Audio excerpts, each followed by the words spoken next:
প্রিয় ছাত্রছাত্রীবৃন্দ, সবাইকে প্রাণ ঢালা অভিনন্দন জানাই। সবাই আমাকে ফেসবুক, ইমেল, ইন্টারনেট বা বিভিন্ন টিকটক সব জায়গায় আমাকে দেখেছেন বা আমাকে অনেকে লাইক করছেন।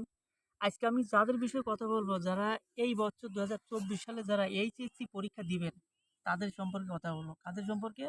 যারা এই বছর ২০২৪ সালে এইচএসসি পরীক্ষা দিবেন বিভিন্ন বোর্ডে, তাদের সম্পর্কে কথা বলবো।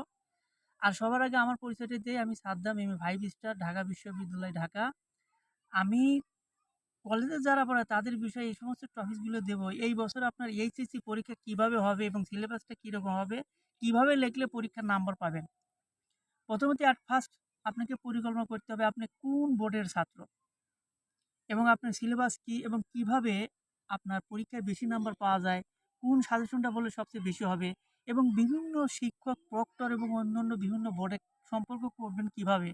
এই সম্পর্ক করার জন্য সবার আগে আমার সাথে আপনি যোগাযোগ করতে হবে।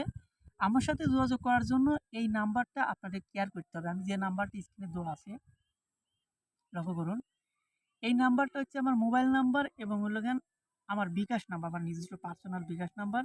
এই নাম্বারটা হচ্ছে 01746 6000318। আমি আবার বলছি, 01746 6000318। এই নাম্বারে আমার সাথে আপনাদের যোগাযোগ করতে হবে। এবার বিশেষ করে যারা ভালো ভালো বোর্ড, বিশেষ করে ঢাকা বোর্ড, রাজশাহী, বরিশাল, যশোর, এই সমস্ত বোর্ডে যারা ভালো ভালো মেধাবী ছাত্র আছে তাদের সম্পর্কে আমি আগে বলবো। অন্য অন্য বোর্ডগুলো সবার কথাই বলবো।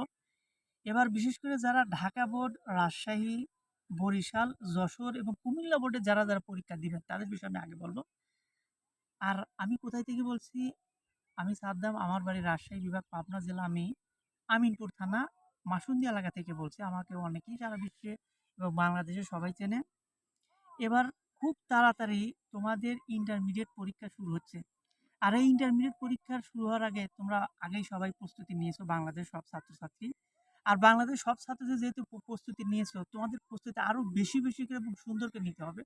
যেহেতু আগামী সামনেবার অন্যান্য বিভিন্ন পরীক্ষা, কলেজ এবং স্কুল পর্যায়ে বোর্ডের যে পরীক্ষা, সিলেবাস তোমাদের পরিবর্তন হয়েছে, তোমরা অনেকেই জানো। আর সিলেবাস পরিবর্তন হয়েছে বিধায় যে সমস্ত ছাত্রছাত্রী এভারেজে 20 ঘন্টা করে পড়াশোনা করতো, তাদেরকে এখন 23 থেকে 24 ঘন্টা করে পড়াশোনা করতে হবে। যারা 10 ঘন্টা করে পড়াশোনা করেছে তাদেরকে তোমরা চলে জ্ঞান 15 থেকে 16 ঘন্টা। যারা আপনারা যারা 12 থেকে 13 ঘন্টা পড়াশোনা করছেন তাদেরকে 4-5 ঘন্টা আরও বাড়তি আপনাদেরকে পড়াশোনা করতে হবে। পড়াশোনা করার জন্য কোন কোন বিষয় টপিক্সের কোশ্চেন কী কী হবে? টপিক্সের কোশ্চেন করার জন্য বিশেষ করে আমি অঙ্ক, ইংরেজি এবং বাংলা বিষয়ে কথা বলবো। বাংলা বিষয় তোমাদের যেভাবে লিখতে হবে, দেখা যায় যে ইন্টারমিডিয়েট খুব গুরুত্বপূর্ণ। এই ইন্টারমিডিয়েট পরীক্ষা দেওয়ার পরে তোমাকে বিভিন্ন বিশ্ববিদ্যালয়ে পরীক্ষা দিতে হয়। ঢাকা, জাহাঙ্গীরনগর, চট্টগ্রাম, রাজশাহী, বুয়েট, বাংলাদেশ প্রকৌশল বিশ্ববিদ্যালয় এবং বিভিন্ন কৃষি এবং বিভিন্ন মেডিকেল বিশ্ববিদ্যালয়ে তোমাদেরকে পরীক্ষা দিতে হয়। পরীক্ষা দেওয়ার কারণে অনেকেই লক্ষ্য করা যায় যে বিশ্ববিদ্যালয়ে যারা ছাত্র ভালো ফলাফল করতে পারে না। কারণ হলো ইন্টারমিডিয়েট থাকতে তাদের যে পাঠ্যপুস্তক যে বইটা দেওয়া হয়েছিল, সেই বইটা তারা যথাযথভাবে এবং সঠিকভাবে শিক্ষাটা অর্জন করতে পারে নাই। যার কারণে তারা বিশ্ববিদ্যালয়ে যায় পূর্ণাঙ্গ নাম্বার পায় না বা বিশ্ববিদ্যালয়ে চান্স পায় না। আর বিশ্ববিদ্যালয়ে চান্স পায় না তার মানে ইন্টারমিডিয়েট পড়ার যে মূল পাঠ্যপুস্তক বই ছিল, সেই বইটা তারা ভালোভাবে পড়ে নাই। আর এই বইটা ভালোভাবে যদি না পড়া যায় তাহলে তারা বিশ্ববিদ্যালয়ে চান্স পাবে না। আর ইন্টারমিডিয়েট সিলেবাস আপনারা কিভাবে পড়বেন সেই বিষয়ে আমি আপনাদেরকে বলবো। ইন্টারমিডিয়েট সিলেবাসটা পড়ার জন্যই আপনাদের প্রথমে যে কাজটা করতে হবে, বিশেষ করে অঙ্ক, ইংলিশ, বাংলা ৩টি যে বিষয় যেগুলো সবারই লাগে, এটা বিজ্ঞান বিভাগ, বাণিজ্য বিভাগ এবং কলা বিভাগ সবার জন্যই লাগে।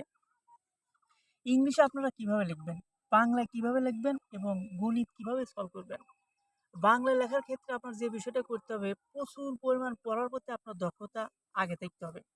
প্রচুর পরিমাণ যদি আপনি পড়তে পারেন তাহলে আপনি কি করবেন, বাংলা লেখাটা আপনি সঠিকভাবে নম্বর পাবেন।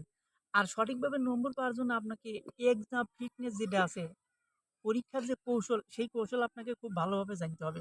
আর পরীক্ষার কৌশল জানার জন্য আপনাকে কি করতে হবে? পড়ার প্রতি আগ্রহ থাকতে হবে। আর প্রশ্নের উত্তর কিভাবে লিখবেন?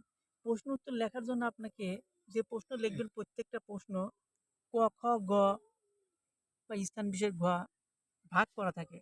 প্রত্যেকটা প্রশ্ন প্যারা প্যারা অন্যকালীন মার্জিন দিয়ে আপনাদের লিখতে হবে। এই কারণে লিখতে হবে, লেখার সময় আপনার লেখা ভালো হোক, খারাপ হোক আর মন্দ হোক, লেখাটা যাতে ইলিজিবল মানে গ্রহণযোগ্য লেখা হয়,